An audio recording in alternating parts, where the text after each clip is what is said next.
Assalamualaikum warahmatullahi wabarakatuh. Saya Ahmad Nur Jaman dari SMK Setiabakti Cilawu.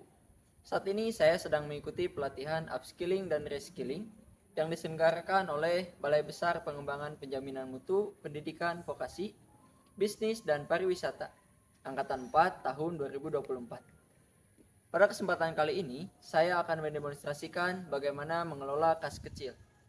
Selamat menyaksikan.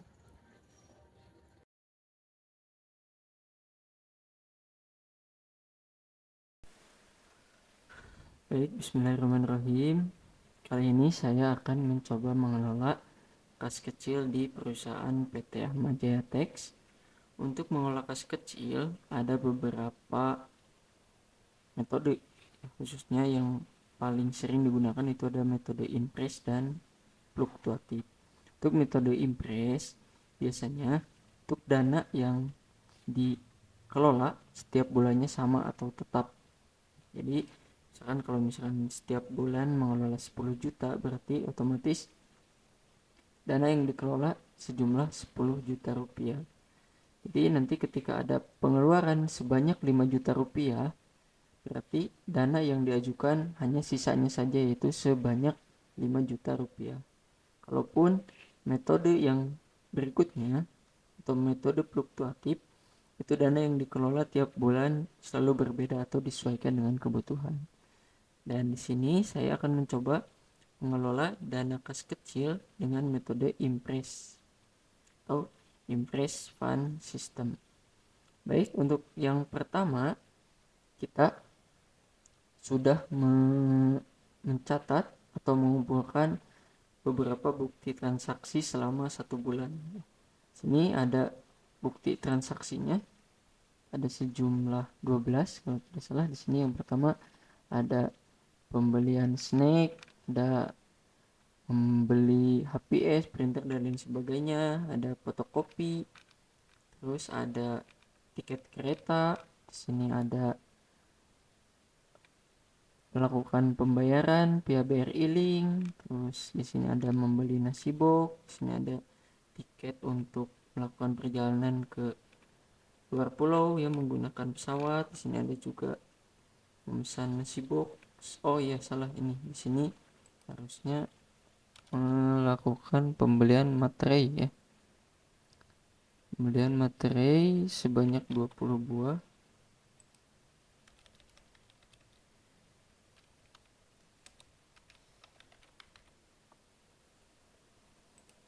Sini 200.000.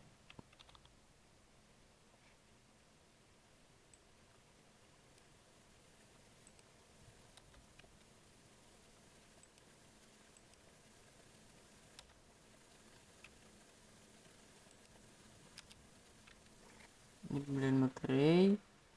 Berikutnya di sini ada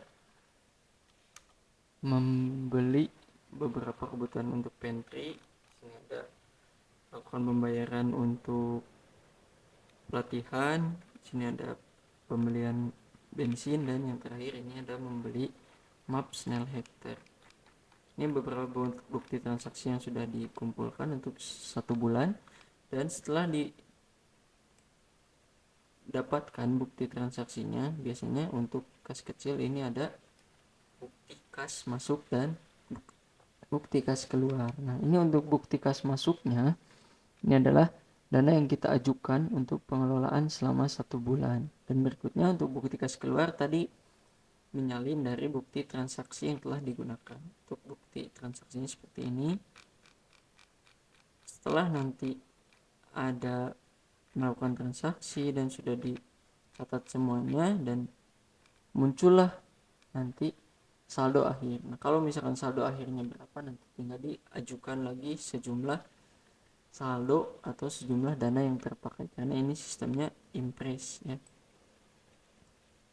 Baik, setelah itu, setelah bukti transaksinya sudah ada, kita masukkan ke dalam laporan. Laporannya biasanya di Microsoft Excel ya, supaya memudahkan. Nah, ini untuk bentuk laporannya kira-kira seperti ini. Di atas ada identitas perusahaannya, ada bulannya. Sini untuk formatnya pertama ada tanggal, nomor buktinya. Nomor bukti tadi mengambil dari yang sudah kita lakukan sebelumnya. Untuk keterangan ini dijelaskan, misalkan untuk membeli snack tamu nanti dituliskan di sininya. Untuk penerimaan dan pengeluaran, untuk penerimaan berarti tadi khusus yang kas masuk saja, dan kalau yang pengeluaran ini khusus yang kita bayarkan, baik itu ke toko, ke fotokopian dan lain sebagainya. Nah, untuk pengeluaran biasanya dirinci lagi di sebelah kanannya. Tuh ada beberapa kategori, misalkan untuk ATK, untuk konsumsi, untuk transportasi, dan untuk lain-lainnya. Setelah itu dicatat satu persatu sesuai dengan urutan tanggal. Ini pertama dimulai tanggal 3, tanggal 4, 6, 10, 11, 12, 17, 20, 21, 24, 27 sampai tanggal 28. Setelah itu, setelah dana yang masuknya sudah ada berapa, atau kas kecil yang kita kelola ada berapa, terus pengeluaran juga sudah tercatat semuanya, sudah balance ininya, sudah sama. Jadi jumlah pengeluaran yang ini harus sama dengan jumlah pengeluaran keseluruhan yang ini. Sudah itu, ini harus dikurangi ini, baru nanti munculnya ini. Nah, kalau untuk pengisian bulan berikutnya, itu yang ini, yang jumlah kas masuk atau dana yang dikelola dikurangi dengan saldo. Berarti ini munculnya nanti uang yang harus kita ajukan. Ini untuk pengelolaan dana kas kecilnya. Baik, untuk selanjutnya karena kita pakai formatnya Microsoft Word, nah untuk ini semuanya dikopikan ke Microsoft Word. Nih di atasnya. Jadi ini untuk laporan keuangannya, dan yang di bawahnya itu untuk bukti transaksi keseluruhannya. Seperti itu.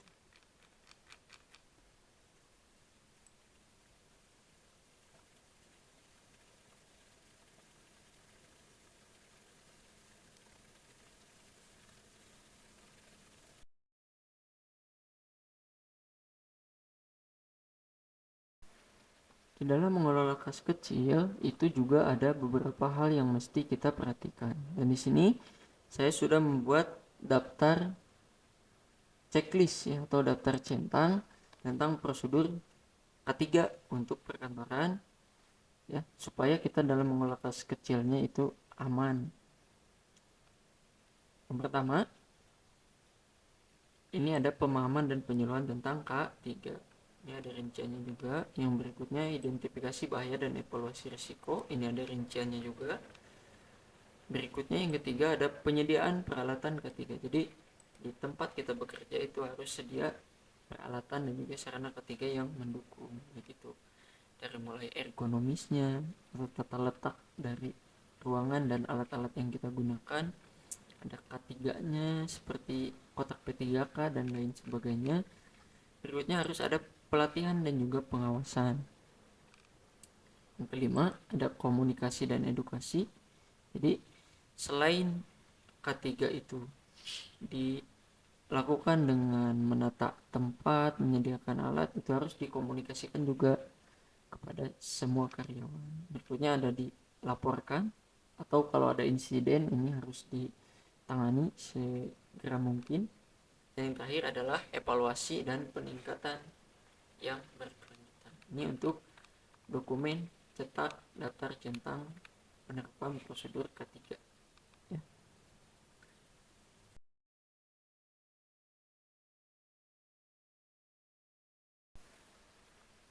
Selain itu, untuk menjaga keamanan pengelolaan kas kecil, ini ada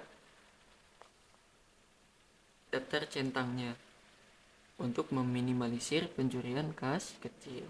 Yang pertama, kita harus selalu memeriksa dan memastikan pintu dan jendela terkunci baik setelah maupun sebelum melakukan pekerjaan. Jadi supaya tidak ada orang yang masuk.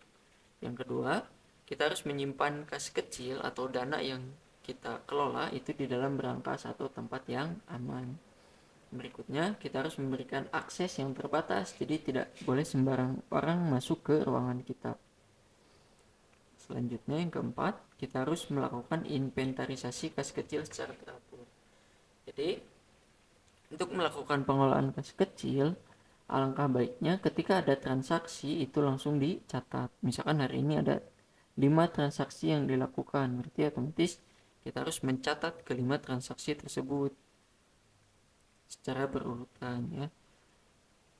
Yang selanjutnya itu harus ada audit juga untuk kas kecil. Ini harus dilakukan secara berkala supaya nanti tidak ada kesalahan baik dalam hal pencatatan ataupun hal-hal yang lainnya yang tidak diinginkan. Terus untuk persediaan ini juga harus dibatasi karena ini namanya juga kas kecil, berarti otomatis peruntukannya juga terbatas. Jadi untuk persediaannya harus dibatasi. Yang ketujuh, kita harus memasang sistem pengawasan seperti kamera CCTV untuk memantau ruangan yang kita gunakan untuk menyimpan kas kecil. Dan yang terakhir adalah kita harus menetapkan prosedur tindakan darurat dan melaporkan kejadian pencurian secara cepat kepada pihak yang berwenang. Nah, ini untuk daftar centangnya.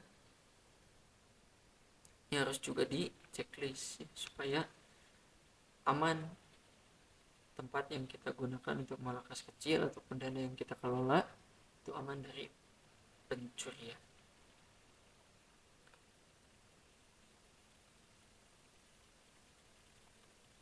Setelah kas kecil ini daftar centangnya terisi, baik yang tadi, yang ketiga maupun yang minimalisir pencurian, berikutnya kita harus mencatat semua transaksinya dan juga harus melaporkannya kepada pimpinan kita.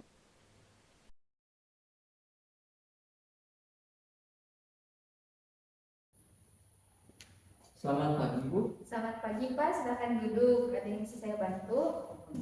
Baik Ibu, terima kasih banyak. Mohon maaf mengganggu waktunya. Saya sudah membuat laporan kas kecil untuk periode bulan Juni kemarin Bu. Dan ini untuk laporannya, silakan diperiksa terlebih dahulu. Baik Bapak, saya periksa terlebih dahulu ya.